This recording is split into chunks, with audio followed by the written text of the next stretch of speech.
स्वागत है। मैं अशोक गुज्जर।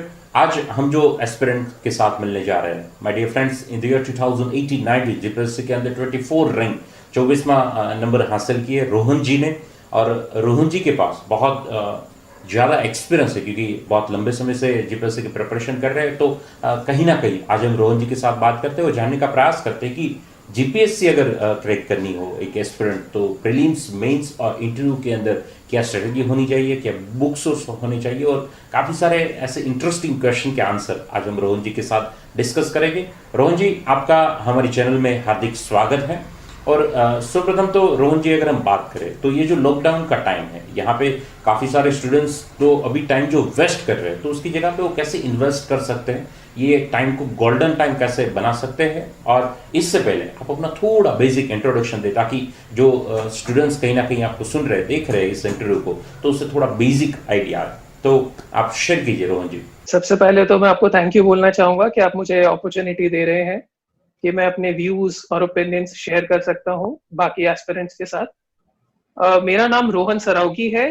मैंने जीपीएससी 2018-19 बैच में मेरा मेरिट नंबर 24 था और मुझे assistant commissioner of state tax का डेजिग्नेशन मिला है। मैं एक नॉन गुजराती फैमिली से बिलोंग करता हूं, तो मेरे लिए जीपीएससी थोड़ा मेरे लिए एक स्ट्रगल जैसा था, स्पेशली गुजराती लैंग्वेज को लेके।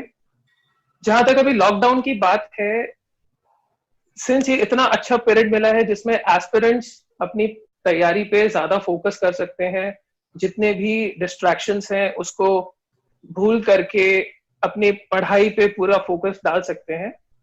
आई थिंक जैसे मैंने अपने प्रीलिम्स को सक्सेसफुली अगर आपको पास करनी है, तो उसके लिए स्ट्रेटजी और प्लानिंग आपने किस प्रकार से बनाए थे, और एक स्टूडेंट प्रीलिम्स को अगर टारगेट करे तो उसकी प्रिपरेशन वो कैसे कर सकते हैं। क्योंकि आज जो ये इंटरव्यू देख रहे हैं वो कहीं ना कहीं दो पार्ट में बड़े हुए स्टूडेंट हैं, क्योंकि बहुत सारे ऐसे स्टूडेंट्स भी इस इंटरव्यू को देख रहे हैं जो ईयर 2020 में प्रीलिम्स एग्जाम दे चुके हैं, और कई ऐसे भी स्टूडेंट्स हैं जो इंटरव्यू को देख रहे हैं कि जो आने वाले 2021 के अंदर 2021 के अंदर जो प्रीलिम्स एग्जाम आएगी, तो प्रीलिम्स के लिए प्रिपरेशन कर रहे हैं। तो आपको एक प्रीलिम्स एग्जाम को किस प्रकार से टारगेट करना चाहिए, उसकी प्लानिंग और स्ट्रेटेजी किस प्रकार से बनाएं, तो अकॉर्डिंग टू योर एक्सपीरियंस आप अगर शेयर करना चाहेंगे तो किस प्रकार से करें। अशोक जी, देखा जाए तो पूरा हम इसको सिस्टमैटिक तरीके से इसको हमें एनालाइज करना चाहिए। अब कोई भी एग्जाम की तैयारी करते हैं उससे पहले आपको अपने सिलेबस के बारे में आपको पूरी नॉलेज होनी चाहिए कि कौन से सब्जेक्ट्स आ रहे हैं, उसके कौन से टॉपिक्स हैं, उसमें से कौन से टॉपिक्स जिसे जो आपके मुताबिक इजी है और आपके मुताबिक जिसमें मेहनत करने की जरूरत है। तो सबसे पहला स्टेप यही होता है कि आप अपने सिलेबस को अच्छे से आइडेंटिफाई करें। उसके बाद उसका सेकेंड स्टेप ये रहेगा कि आप उस टॉपिक्स के लिए या उस सब्जेक्ट्स के लिए कौन सी किताबों का यूज करते हैं। जब मैं अपनी प्रेपरेशन कर रहा था तो मैंने भी सबसे पहले सिलेबस को देख के उसे एनालाइज किया और उसके हिसाब से मैंने कुछ किताबें अपनी बेसिक्स चूज की और मैंने उसको पढ़ना शुरू किया। एक फर्क था कि मैंने उसे कवर टू कवर नहीं पढ़ा, मैंने टॉपिक वाइज अपने सिलेबस को बांट के टॉपिक वाइज अलग अलग सोर्सेस से पढ़ के अपना प्रेपरेशन किया।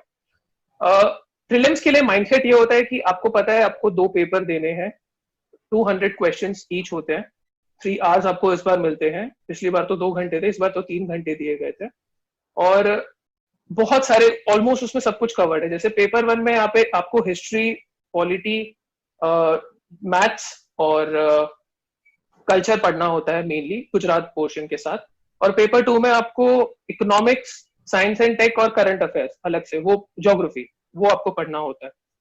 तो सबसे पहला हर्डल जो प्रीलिम्स है उसके लिए जरूरत है आपके फैक्चुअल नॉलेज की, कि आप जैसे जीपीएससी जो है स्टेट सिविल सर्विसेज, आप कोई भी कंट्री की कोई भी स्टेट सिविल्स को देखिए तो वो अभी भी फैक्चुअल बेस्ड है। धीरे धीरे वो एनालिटिकल बेस्ड तो हो रहा है, बट आज भी फैक्चुअल बेस्ड उसका काफी स्ट्रांग होना जरूरी है। तो फॉर प्रीलिम्स मैं तो यही कहूंगा कि अब जितना हो सकता है उतने आप अपने टॉपिक्स को स्ट्रांग करिए, उसमें कंसेप्चुअल क्लैरिटी लाइए।